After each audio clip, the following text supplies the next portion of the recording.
What I'm hoping to get from this session is just an overview of this framework, and hopefully something that makes you go, oh yeah, like I can see this development within the groups that I'm a part of, or within things at work, within things at church, how this is a way of seeing the world.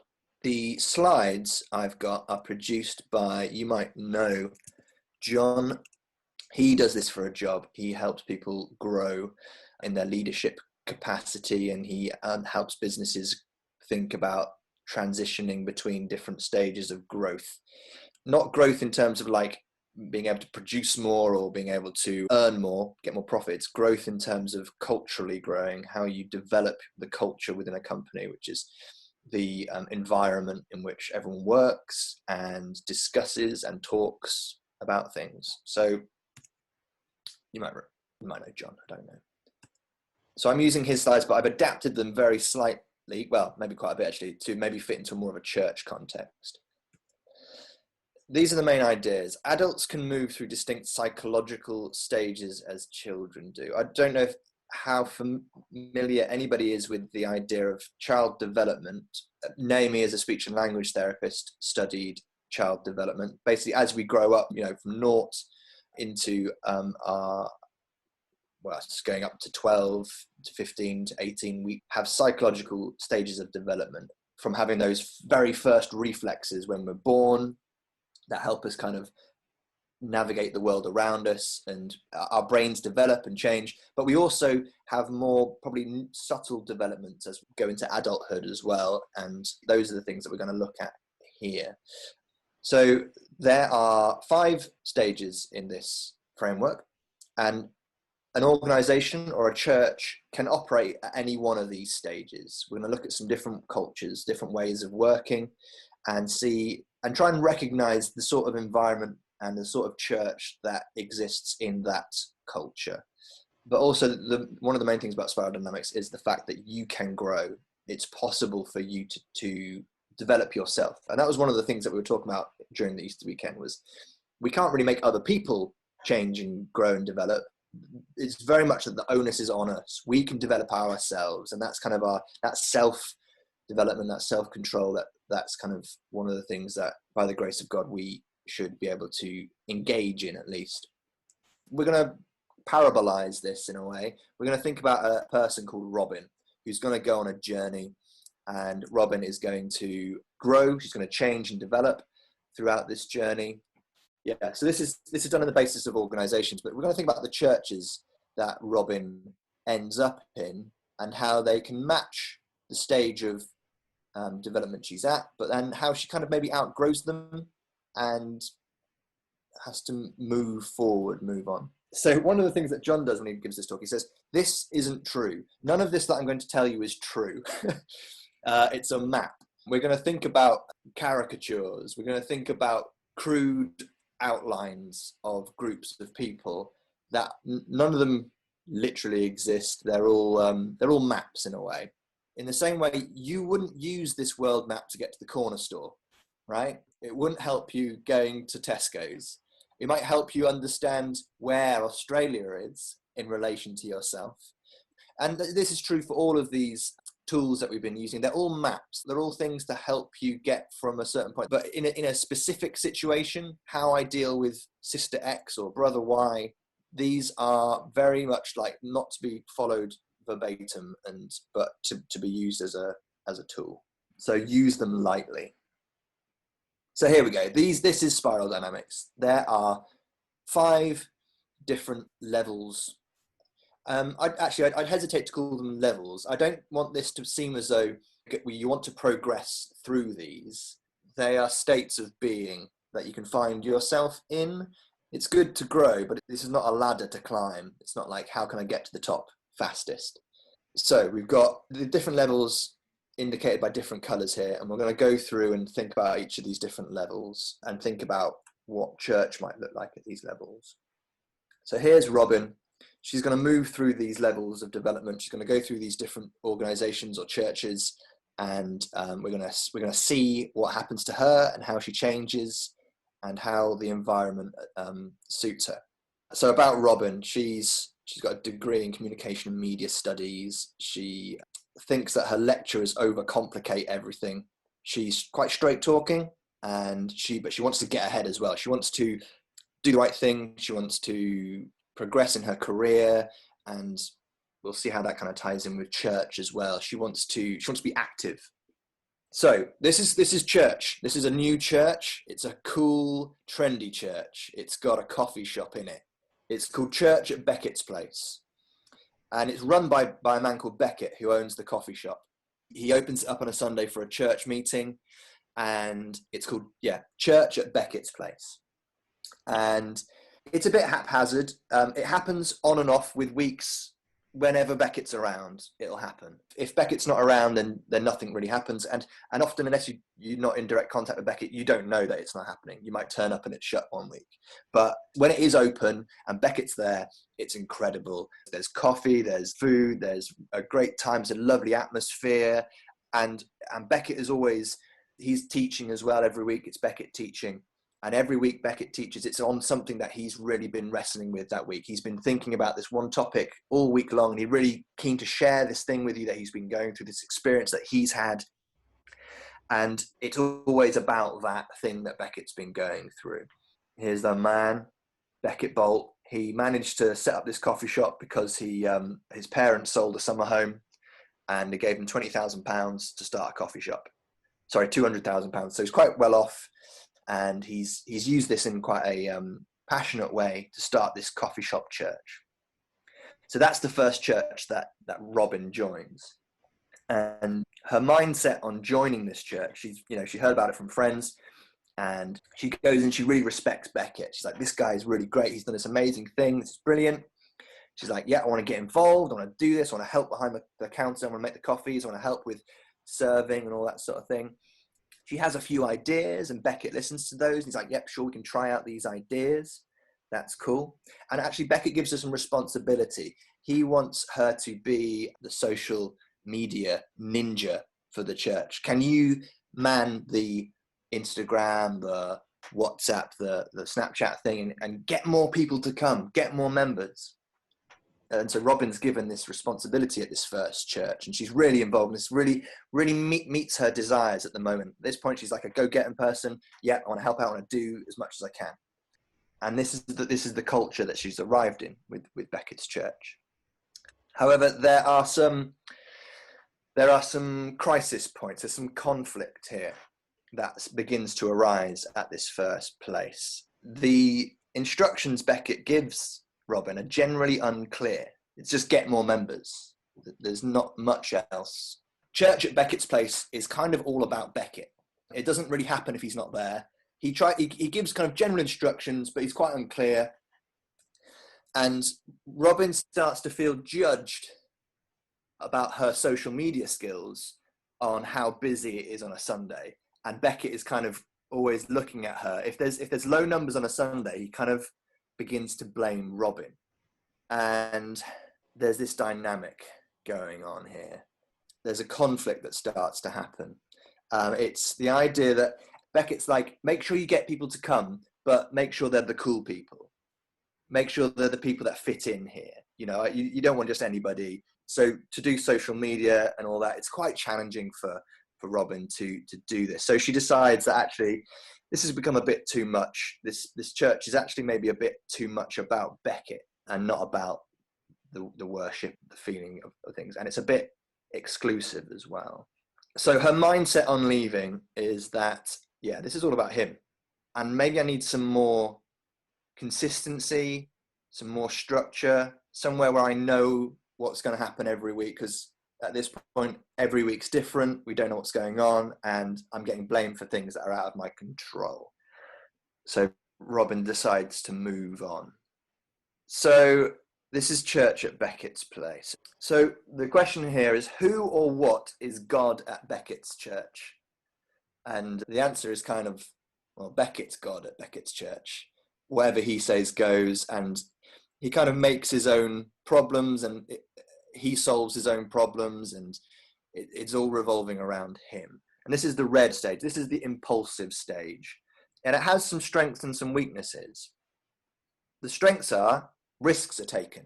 Okay, something happens, it starts up. So it's entrepreneurial, it begins, he starts a church, and that's kind of pretty impressive. He takes a big risk. And he brings something new into the world. And he actually has a lot of energy and drive. He's very charismatic, and it all kind of comes together and sort of works. However, it's very fragile. If Beckett isn't there, church doesn't happen. It doesn't scale gracefully. You can grow this model because you need more than one Beckett. It actually breeds a bit of a fear-based culture. Robin never knows whether she's doing anything right by Beckett, and whether, she wants to please him, but she's not quite sure how to. And she realizes that this is all about pleasing Beckett, not about pleasing God. He's quite passive aggressive, and he's quite triggered. He gets angry quite a bit, maybe, and he's not always conscious of why he gets angry and things like that. Again, it's quite impulsive. So it's quite a simple culture here. It's all about Beckett. It's quite simple. Problems are largely observed and imagined by Beckett, and the ideas to solve them are kind of in his hands as well. He recognizes problems, but he can't pass those problems on to anybody else. He has to solve them all. And so we leave Beckett and we move on to somewhere where now Robin wants a bit more stability, a bit more consistency. So she goes to a new church, and this is the church called As It Was, So It Shall Be Church. And this is like the next stage of development for Robin. She's grown out of the previous one and she wants something else. Okay, so I'm going to go through church in that style. Can I have some feedback about how clear I'm being right now? I'm finding it clear. Yeah. For me, perfectly clear. I don't know why, but the idea of in the last one, the idea of the arsonist fireman sort of sprung to mind.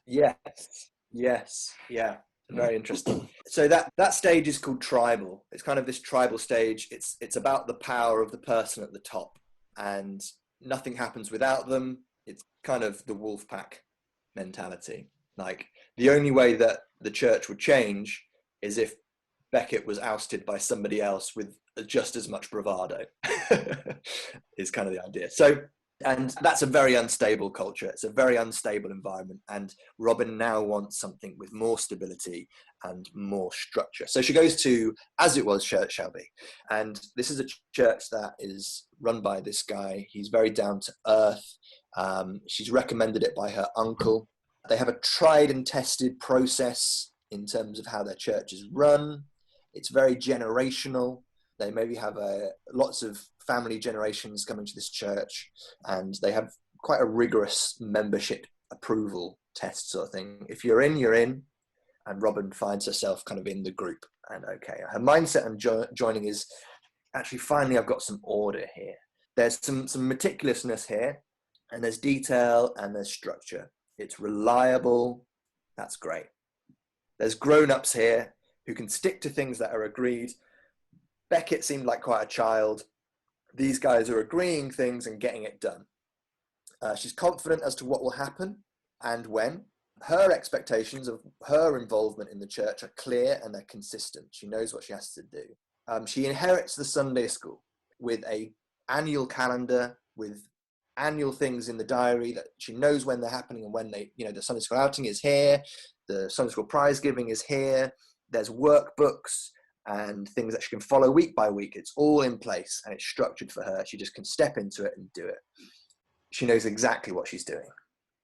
Maybe a year into this church, she begins to think about using some data she's acquired. She's done the Sunday school lessons for a year now, and she's begun to realize that actually, like with her work, maybe she's a school teacher and they're using new technology at school. They're using iPads, they're using interactive websites to teach. And she thinks actually the kids in Sunday school would really benefit from better technology. Maybe some of them could join online and join the class online if they were unable to make it. So she's like, okay, I've had this experience, like I've got this data here that shows how something could change and work better. And she thinks about how to broach this with the elders at the church.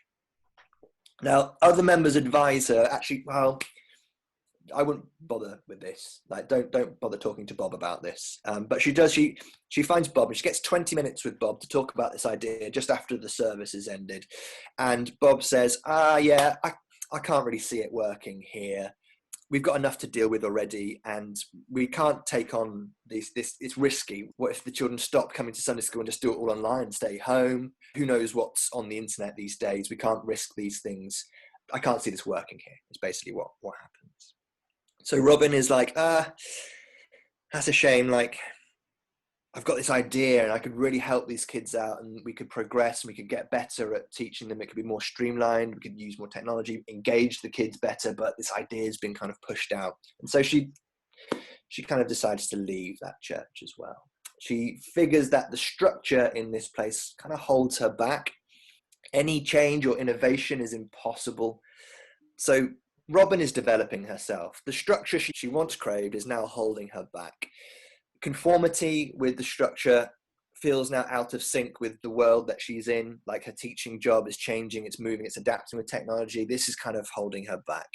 The basic logic of this works doesn't matter here, and she decides to act more strategic. And so she decides to leave.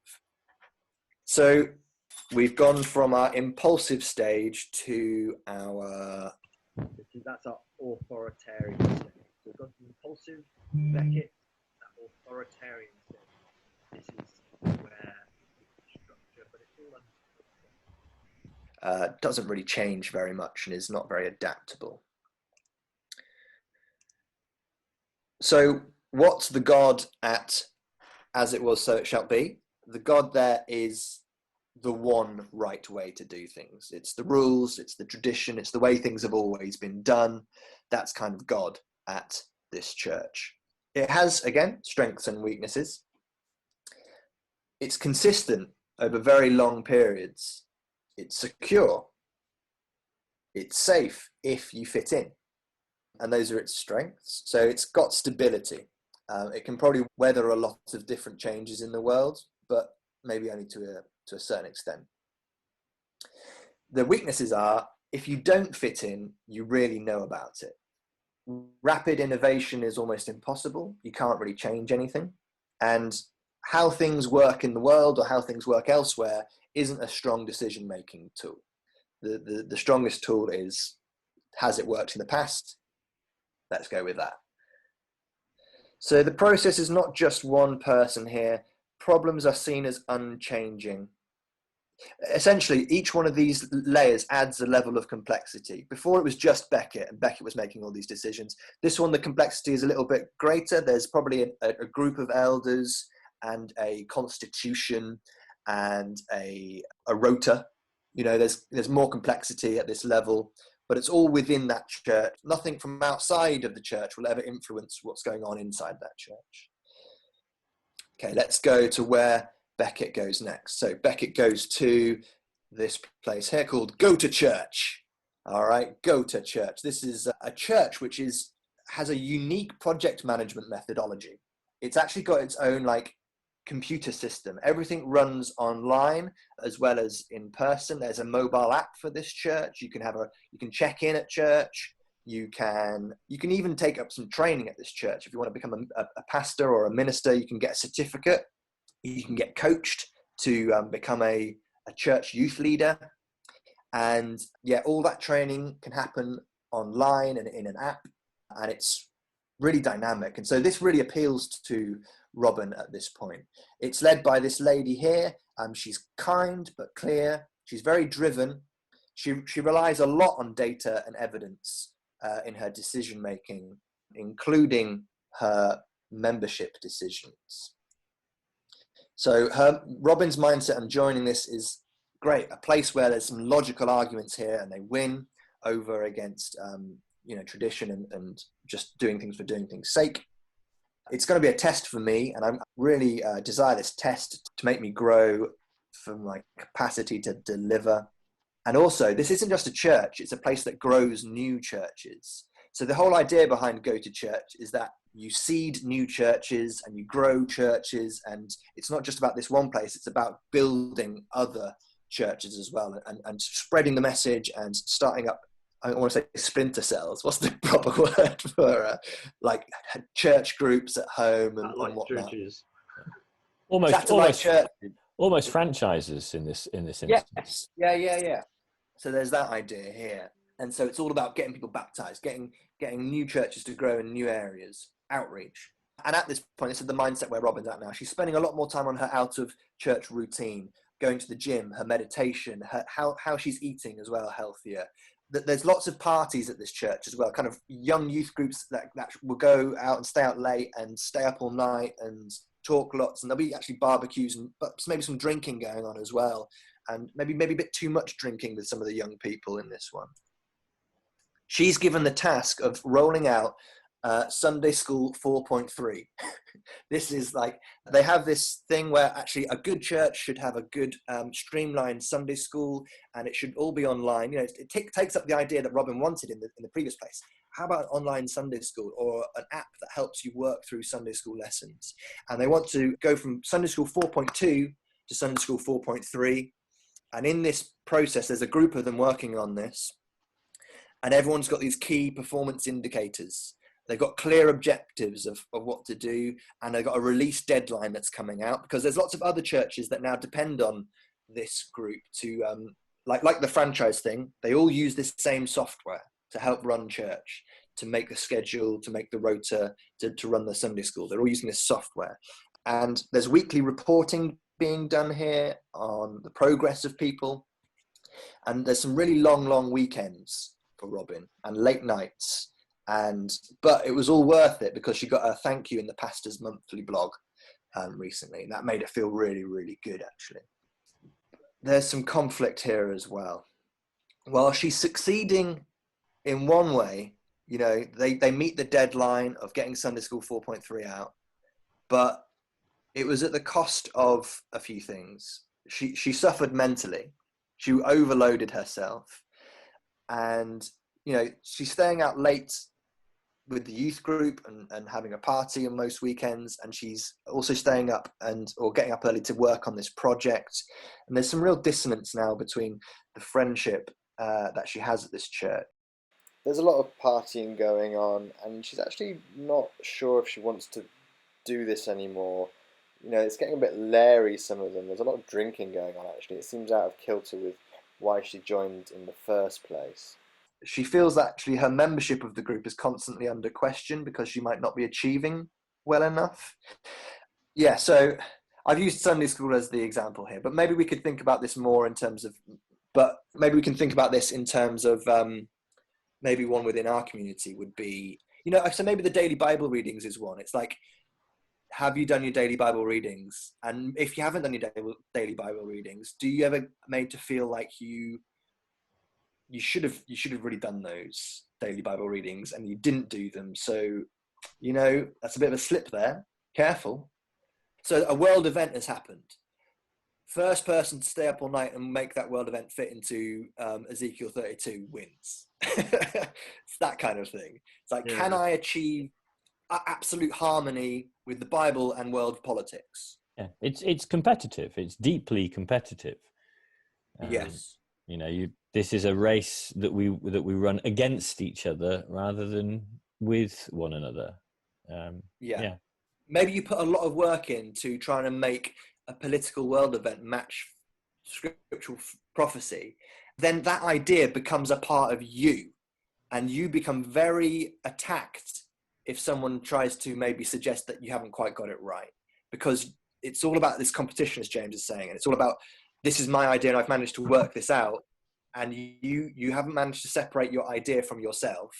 And in this culture, that competitiveness is really apparent. So maybe let's strip this back to actually the real world example of the organization that does this. This is the telecommunications place. This is the commission-based workplace, where it's like you got to sell as many packages of this phone broadband deal to as many people as possible, and you're on the phone, and it's all about who can sell the most. I don't know if anyone's ever had that job. I know people that have. They've gone door to door knocking, and it's all about who gets the most sales at the end of the day, and they get a bonus at the end of the day for the most sales, or they get a big commission. And the group at the start of the day one of my friends had this job. They go off in a minibus to a part of the country, and on the minibus they get psyched up by the leader, and like it would be very much like a football team. So like you'd be chanting, there'd be like rallying, and then you'd release them out into the street. They go door knocking, and they'd be met with rejection. But that rejection, they'd have a mantra against that rejection, and they're like, "There's always going to be one more sale. There's always got to be one more thing. There's always got to be one more Bible verse that makes this all make sense. Or there's always got to be one more baptism that we can have." Their existence is based on growth, and But the there's end also result there's is also always, condemnation for failure. yes, definitely, yeah. And so and because of that, the end result is always more important than the journey that they've been on. So often the end product, as long as it's sold, it doesn't matter how you've scammed that person to get them to buy that telephone broadband deal. you've made that mark on your scorecard. So it doesn't matter how much you've tried to shoehorn that verse into that political event. If you've managed to do it, you've done it. And it's like, there we go, I've harmonized the Bible with that world event. Like, tick, done, put it away. Always round. So as you can see, as these levels of complexity develop, it does get harder and harder to kind of articulate where I'm going with this. I'm trying to think of other ways of relating this to a church environment. I can certainly think of church environments that have a strong element of that. Yeah, of I think achievement. of the Jehovah's Witness one, for instance, the door-to-door knocking, that stuff. That's very driven. Yeah, I think this is a bit JW because they've crunched all the data. Not to slag them off. I mean, they do an absolutely incredible job. No, we're not in it for that. No. Yeah, but there is like, they have that book that's like, Yeah. here's the question, where's the answer? Can I deliver this answer to them convincingly? And because we've crunched all the Bible verses to get that answer. And it's like the Bible is a book of data that we just need to crunch effectively to get the right answer. At that level, rather than, I mean, the analogy towards JWs might have levels of accuracy, but I think we can actually just shine the spotlight on ourselves here, because True as well. this behavior is something that we find ourselves in periodically as well. This idea that, you know, we've got a verse that answers that. Also, because this is quite ideologically driven as well. The part and parcel of this level is that sort of crowbarring events to fit ideology, and again, that's very much where we find ourselves a lot of the time. So it definitely sort of makes sense and resonates for me, certainly. I think JWs and us are quite similar in a lot of ways. Well, we come out of the same period of history, which was very much orange, this level. So when we're talking about John Thomas earlier, about how he's like, I can change my mind every day, like he's actually quite orange. It's cut, and it's like, if that's wrong, get rid of it. If that's right, that's great. I'm going to accept that. And so pioneers of Christadelphia were able to look at things like the devil and go, right, that doesn't make sense. Let's not just accept it. Let's crunch all of the verses and come out with a new solution that works and is more streamlined and effective. And I think I'm kind of painting all of these stages as negative, but what we'll learn is we need to be able to amalgamate across these stages and bring out the positives from all of them, because there are good things and bad things in each one. So what have I got here? Yeah, so this is the crisis point for Robin at this church. The team really suffered to launch an increment of 1 in their Sunday school software. She missed bedtimes, she missed out on social life, mental and physical cost was made just for this small, randomly set deadline that, you know, if there were a few more weeks added to this deadline, it could have felt more humane. So who or what is God at Go to Church? I'd suggest it's continual growth and it's achievement and productivity. Actually, I've got written down here, one of the things I was thinking about was, we can sometimes feel that going on a campaign, a classic Christadelphian campaign, is very much comes out of this culture. So it's about, you know, how many leaflets we can fold and push to just get that one person to come through the door. We delivered thousands and thousands of leaflets, and one person came, but actually in the process of that one person coming, maybe 2 people left because they got burnt out and it got too stressful. But we're like, yes, we got this one person through the door. It was worth billing those thousands of leaflets. That one person is saved. And it turned out that if we actually looked at the information in a slightly more open-minded way, we'd realise that the one person who did turn up actually came up because somebody else just invited them, and it never had anything to do with the leaflets at all. Yeah, absolutely. But when you go on those campaigns, sometimes you come out of them and you felt like, actually that campaign felt like the kingdom in some way. It felt like, because we were all doing something, together. We were all achieving something, working for a purpose. Would you say it's process driven?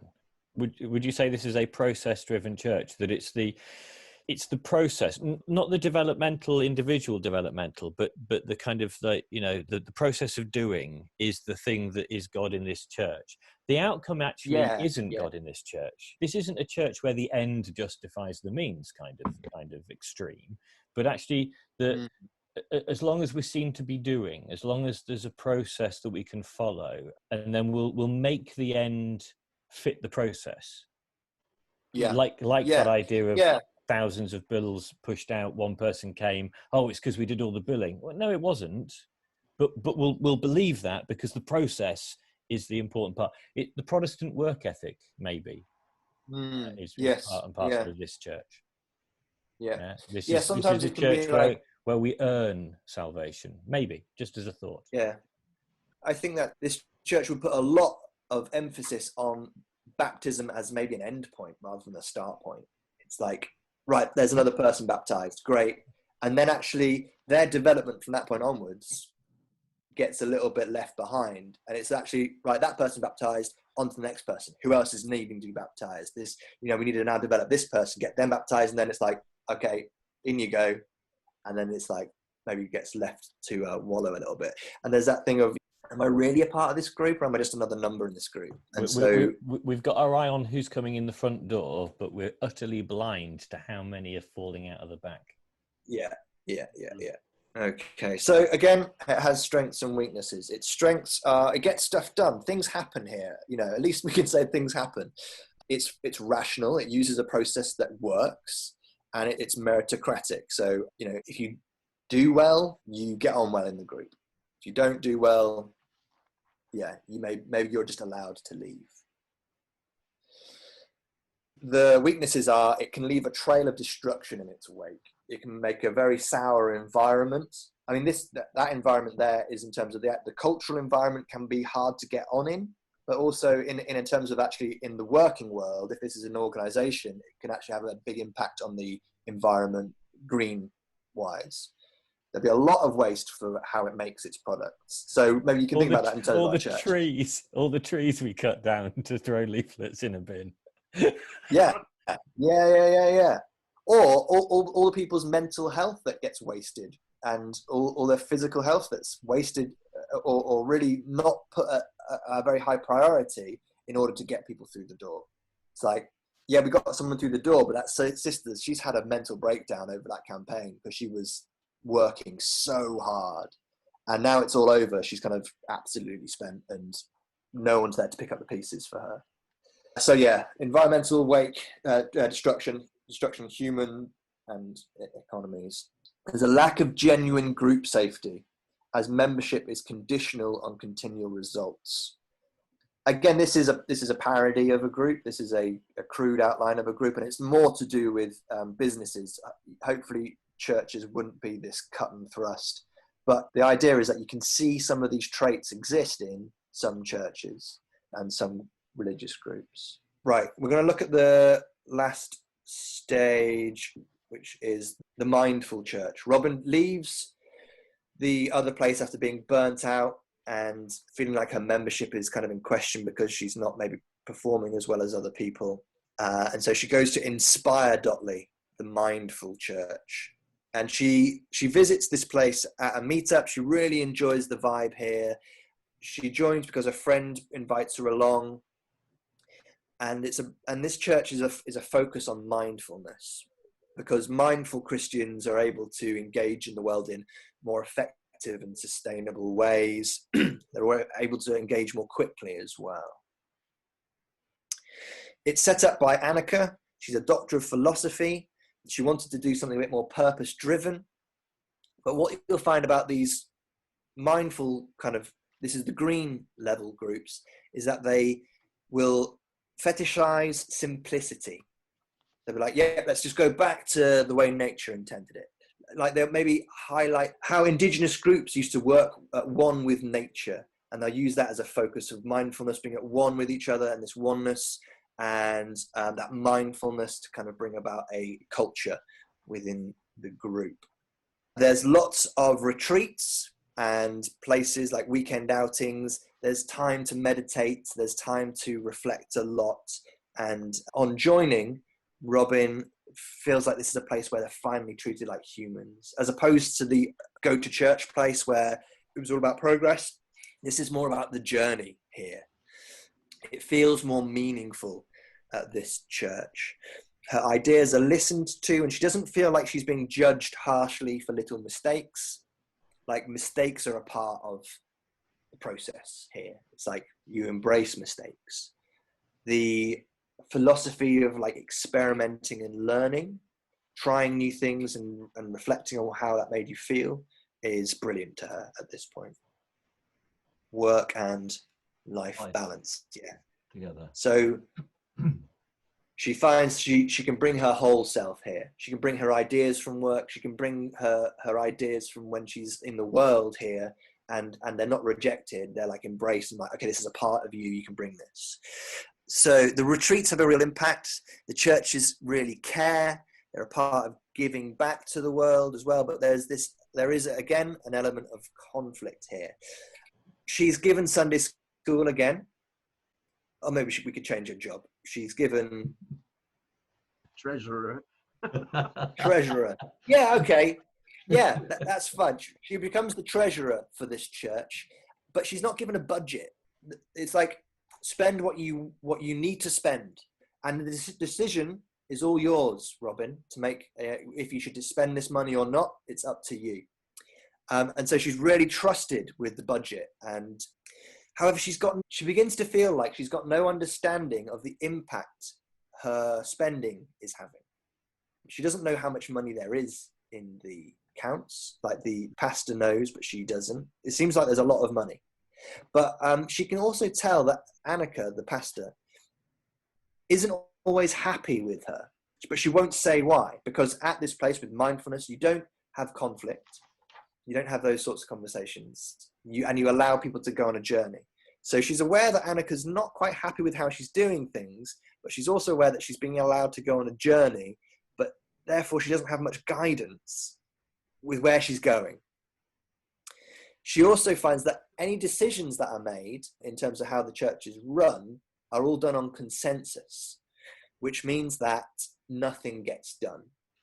So everybody has to agree on the idea or nothing happens. And so it often means nothing really happens. So there's often this thing of, we want to move forward with an idea, we want to progress into this area, but there's somebody holding this back. There's this one person who doesn't like the idea, and so that one person holds everybody back. And to drive over their feelings feels like we're going back to Orange. Feels like we're going back to stage of achievement, and we're not taking on board the thoughts and the mindfulness kind of ethos if we just plow over that person's feelings for the sake of moving forward. And so she has this real conflict of being trusted with a lot, but having no real guidelines of how to get forward and move forward anywhere. How does that feel to people? Do people recognize that culture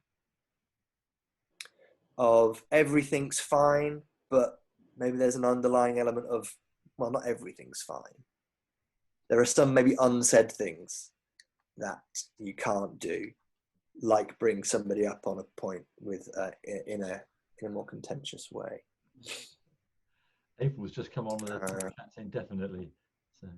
So Robin becomes unsettled. She loves the friendships and the trust in the team. She loves the weekend retreats. They'll give her these lifelong memories.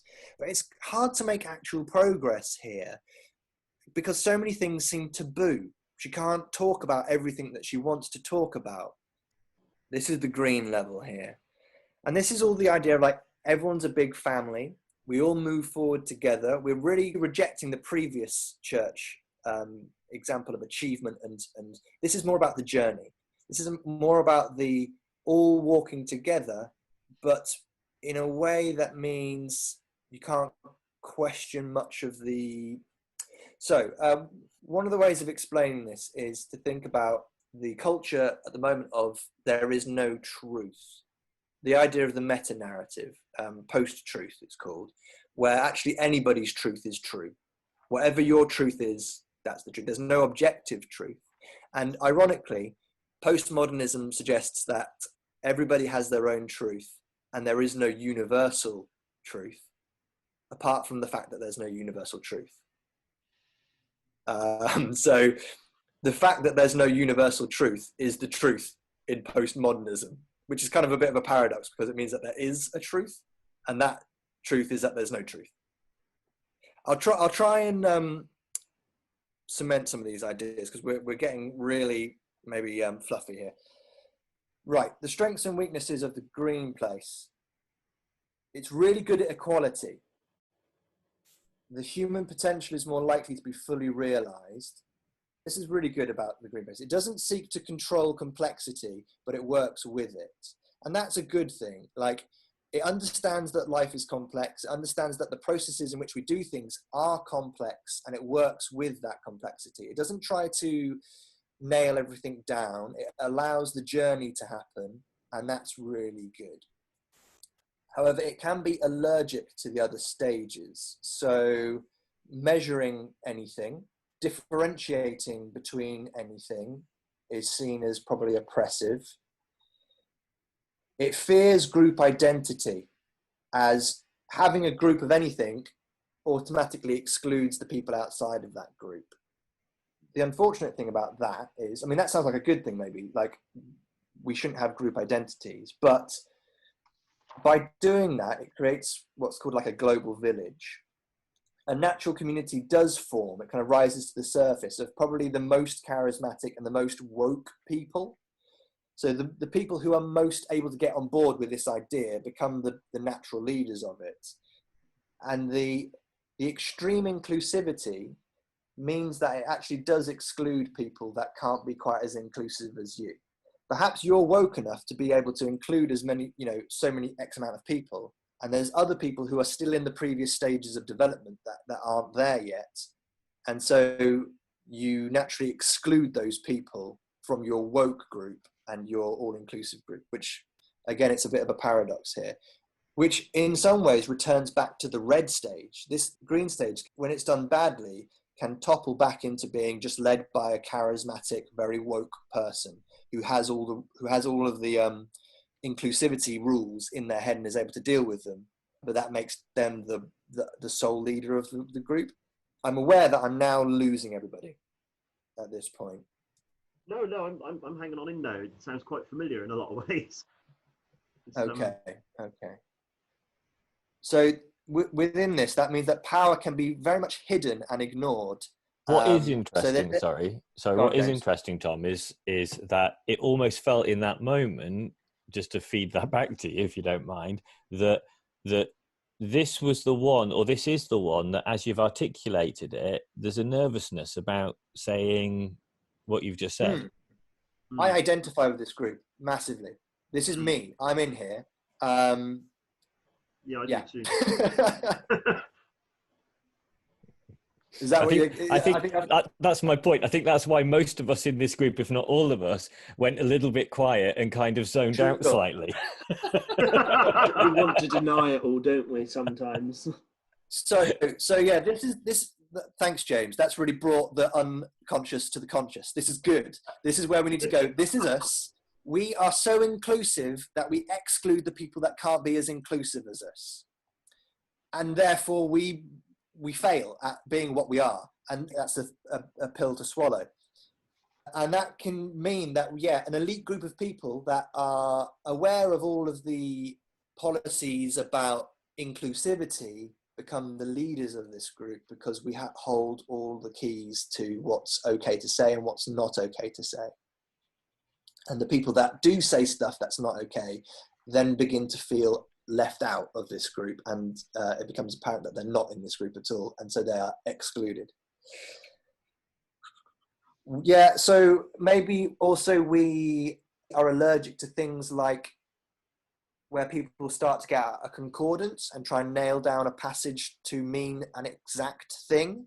So that idea of differentiating a word and saying this means this, dictionary definition stuff, which, yeah, has its place, but we would probably try and argue for some more nuance. But as soon as we start arguing for that more nuance, it takes a certain level of education and understanding to be able to hold on to that and keep track of it. Hence this ballerina picture here. It's a very delicate balance, and it takes a high level of education and or just mental capacity to be able to hold on to all of these things. And so we're good with dealing with complexity because we can hold all those things in our headspace, but there's other people that need the simplicity of differentiation and measurement to work in the world. The only thing that I would mention again, so to speak, maybe one of the things we need to try to hold in our minds when we look at anything like this is not to think that we should try to put ourselves or our church into one of these categories. That actually, it's back to the parable of the sower. That you're not one of these soils or these grounds. You're all of them at different times for different reasons, for different purposes. There are areas in my life where, as we've gone through this, I've tried to think about me, not other people. But it's really interesting how I'm assuming, like me, for the rest of you, each of these levels, somebody popped into your head. Well, certainly it did for me. At each of these levels, a name popped into my mind. Oh, that's so-and-so. That makes sense. That's what he's like. That's what she's like. But actually, at the same time, I had to then sit back and go, damn, in this area of my life, that's what I'm like. In this subject, that's what I'm like. Yeah. So I think, again, it's important to have this kind of bigger view almost that actually we move up and down through this, dependent on the seasons, dependent on the environment, dependent on the subject at hand, dependent on who we are with as well. Because when I'm with some people, I find it really easy to be nice and fluffy and wide and green. And then on other occasions with other people, I'm red as hell.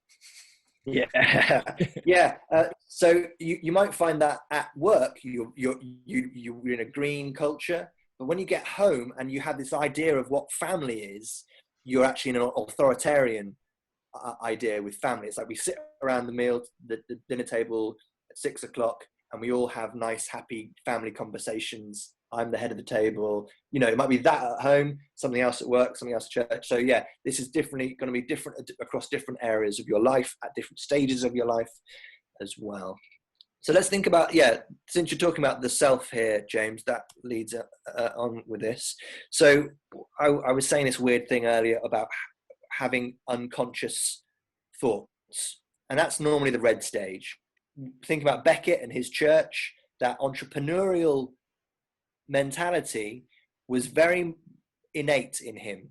It was just who he was. Like, he was able to get things done, but he didn't have much of a reason for why things worked. He didn't know why things worked. He didn't know why the things that didn't work either. They're all very much unconscious thoughts and feelings, primal instincts that he's reacting with, and he's found himself in a groove that kind of worked. But there's stuff that doesn't work there as well that's unconscious.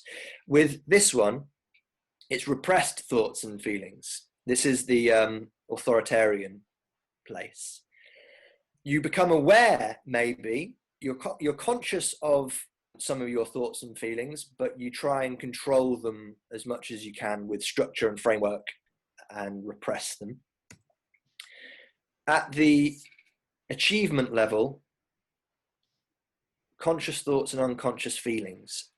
So you're aware of data at this level. You're aware of what can work and how it can manifest itself, but you're also unconscious of what that's doing to you, because this is the level that burnt people out and made people feel terrible at the end.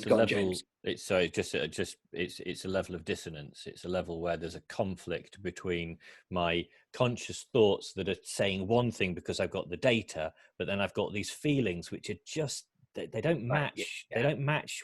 What I know I should be thinking and to what I'm feeling. Green level, yeah. So this is conscious thoughts and feelings. You've got the data, you know what you need to do, but you're also aware of the fact that people need family time, they need connection, they need these emotional things that bring this all together. You bring your whole self to work here. So conscious thoughts and feelings. And then we get into teal. So teal is the next level of this spiral dynamic. Most of our culture within the Western world is in green, and so understanding teal is quite hard for us because it's our next stage of development. It certainly is for me. And so this is the awareness of intelligence beyond thoughts and feelings. Intuition maybe has a role to play in this sort of thing. So you get the idea of when you get a whole group of people together, you get a zeitgeist, like this, the spirit of the group comes together, and there's something more than the sum of its parts happening when you get a whole group of people together.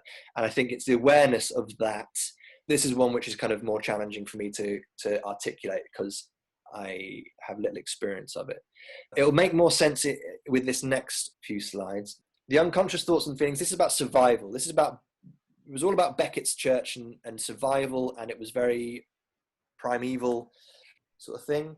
With the security and structure of the authoritarian church, it's about generating security, putting walls up and fences around so that what's in stays safe and what out stays out. This is about entrepreneurial thinking and acting, about progress. This is the inner motive of, doing, the inner motive of activity. If I'm doing something, I'm in a good place.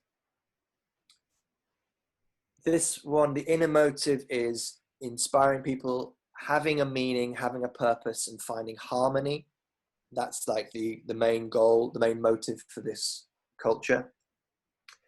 And then this one is about, trusting one's own intuition and authenticity, my whole self being taken on board. So the work attitude here is orders are enforced. Beckett says everything and it gets done because Beckett says so. This one is, there is a guideline, there is a framework, and you should be skeptical of anything that's new and just obedient to the guidelines and the framework. That's the work attitude. The work attitude in the achievement stage is that everything is possible. I can do anything if I just have all the data. If I have enough information, then I can get it done. So that was the one with if I have enough verses to prove a point, then I can make it a thing that happens. This one is about vision and ideal. So a future ideal, a place of harmony exists over the actual strategy for getting there sometimes. And this one's big picture. So this was taking the positives from all of the ones previously. So it's being openly idealistic. So openly having the ideals of the green stage, but being aware that it's just an ideal. Caring about the culture, but also being willing to measure things and being willing to use data. It's about having a ritual and a tradition, but one that serves a purpose. So you're aware that ritual and tradition can exist and should exist and are helpful, but they are there to serve, Sabbath was made for man, not man for the Sabbath, right? These rituals are important and they help us, but they should be chucked out and rebuilt if they stop serving their purpose. And then also taking the adventure, the freedom and the creativity and expression from the entrepreneurial red area.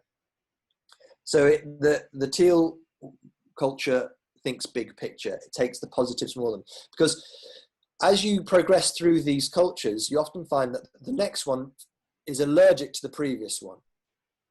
So the authoritarian orange one is allergic to the dominant power of the first one. So the reason that structure and that guideline is in place is that so no one person can take full control of everything. Then the orange one is allergic to the amber one because they see those structures and guidelines as repressive. So it's like everything goes, and as long as we're making progress, it doesn't matter. And then the green one is allergic to the orange one because they're saying, well, hold on, we shouldn't have progress at the expense of people's feelings and at the expense of the ideal of harmony. So each one is allergic to the other one. The reason we were talking about this was because Abigail was talking about the idea of that mystical magic idea, and then maybe Christianity coming along and being allergic to the idea of pagan magic, and then science coming along and being allergic to Christian structures, and then postmodernism coming along and being allergic to science's progress and for the sake of everything. So actually, you can map onto these things all of the cultures throughout history. Red is tribal, pagan, occult leader, magician. Then you got authoritarian, which is the Roman Catholic kind of, this is church at its extreme. The army is also authoritarian. It has this structure, this security, and as we've seen, that's meant that the Roman Catholic Church has survived through long periods of time, but it's also come up against the inability to change when it really needs to. And then we have the scientific revolution, the industrial revolution come in that amber stage, which is where Christadelphia and Jehovah's Witnesses come out of.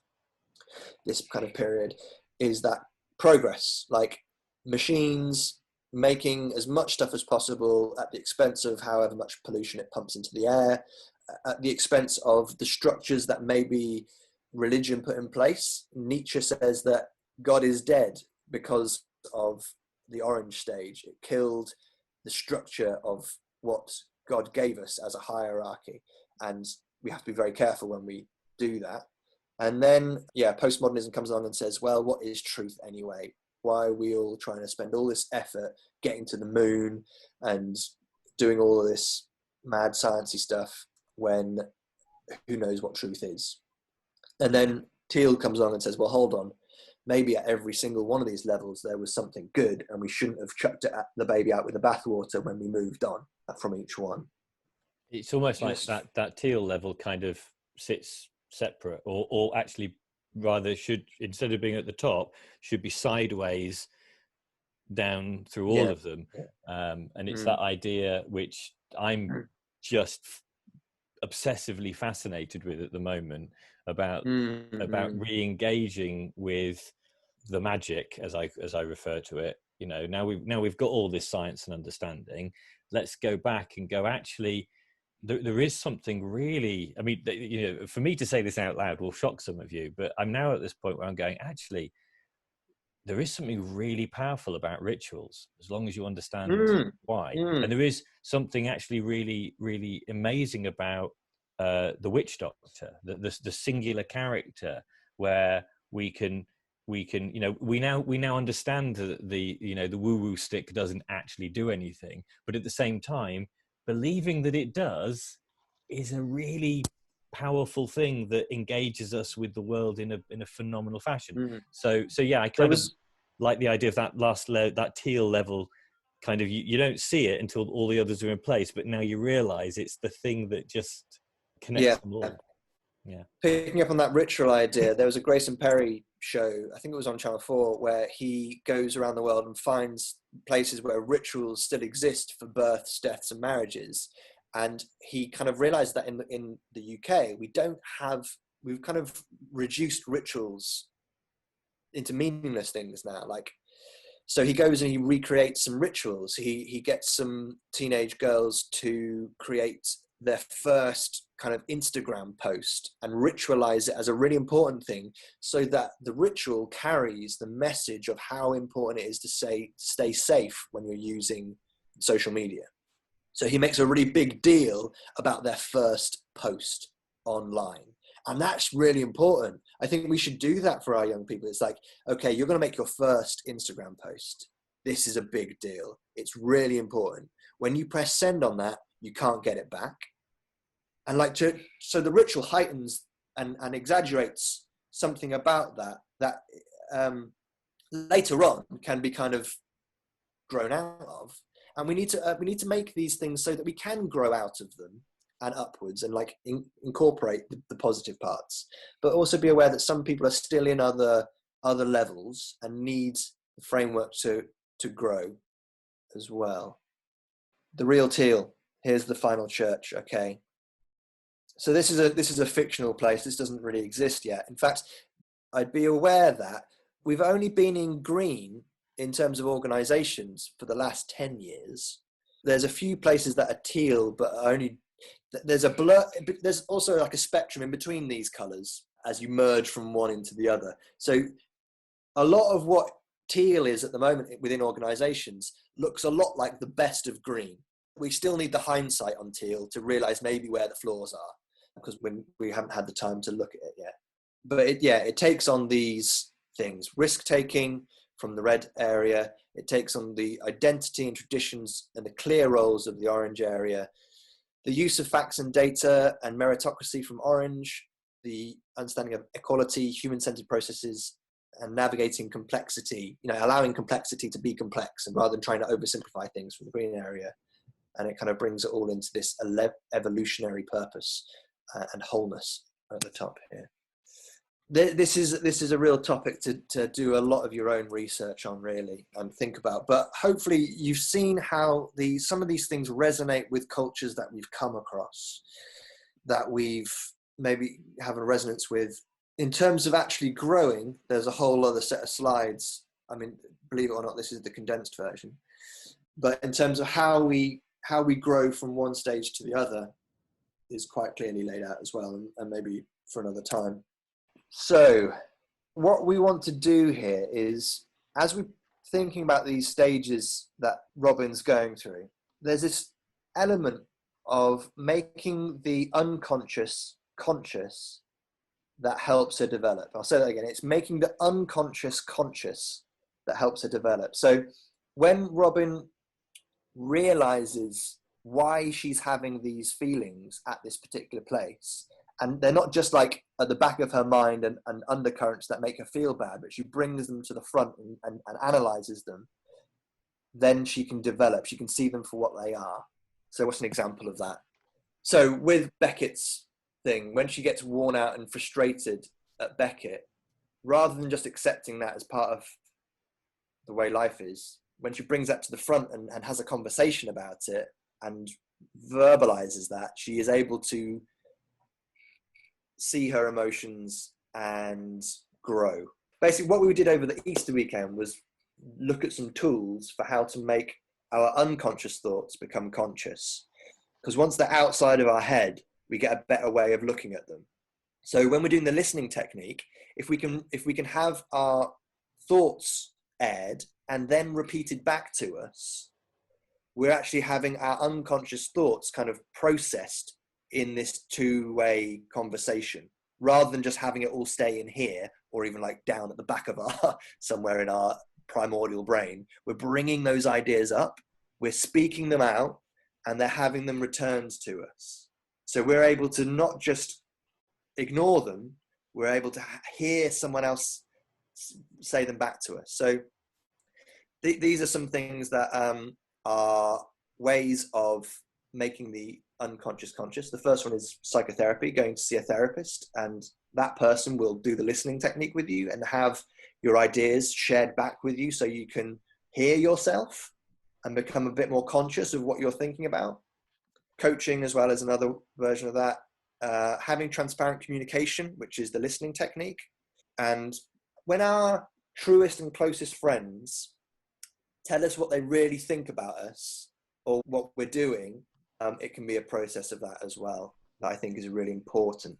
Contemplative practices, so journaling, meditation, prayer, and sitting and thinking. These are all ways of, prayer is a really good one, of like just speaking forth your thoughts and bringing them to the surface. That's why it's so important for us to pray and to pray to God, because we have this idea of we're bringing those thoughts up and we're actually reflecting a bit more on what we're thinking, and we're able to go.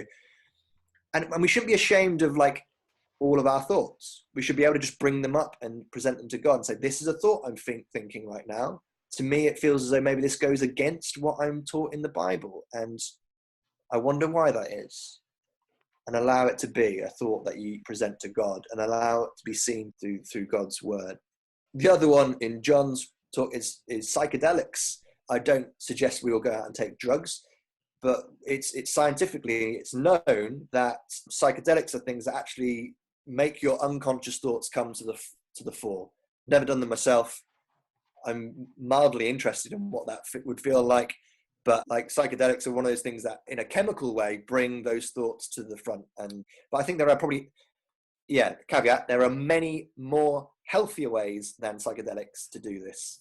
In fact, psychedelics can be very, very dangerous because it can bring unconscious feelings to the fore in a very dramatic way that terrify you and give you kind of a PS. Be cautious, slightly cautious on that one, Tom, because it depends what we're talking about here. Because actually, literally the opposite is true of things like psilocybin, where it is now being more and more proven. Because I've got friends who work at Imperial who are currently researching psilocybin as a base concept, where actually it is having the most profound positive effect on PTSD, depression, because it shuts down the 4 centers of the brain where depression and PTSD exist, and it allows the brain to communicate in a way that actually takes us out of our sense of self in a way that protects us from depression and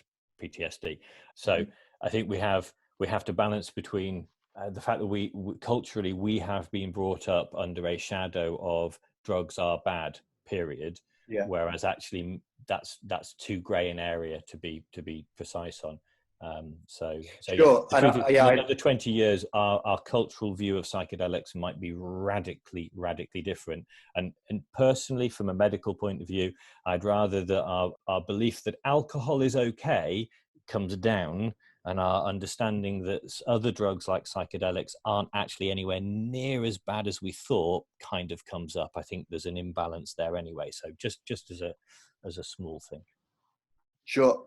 It sounds like you've got more expertise. I literally know nothing about this in terms of drugs and things. I know that Jordan Not Peterson that I'm talks. advocating that you go out into a field and get high on mushrooms either. No, not what I was going to say. Yeah, like doing acid and illegal substances. There's all sorts of ethical issues with that, let alone mental ones that are highly dangerous.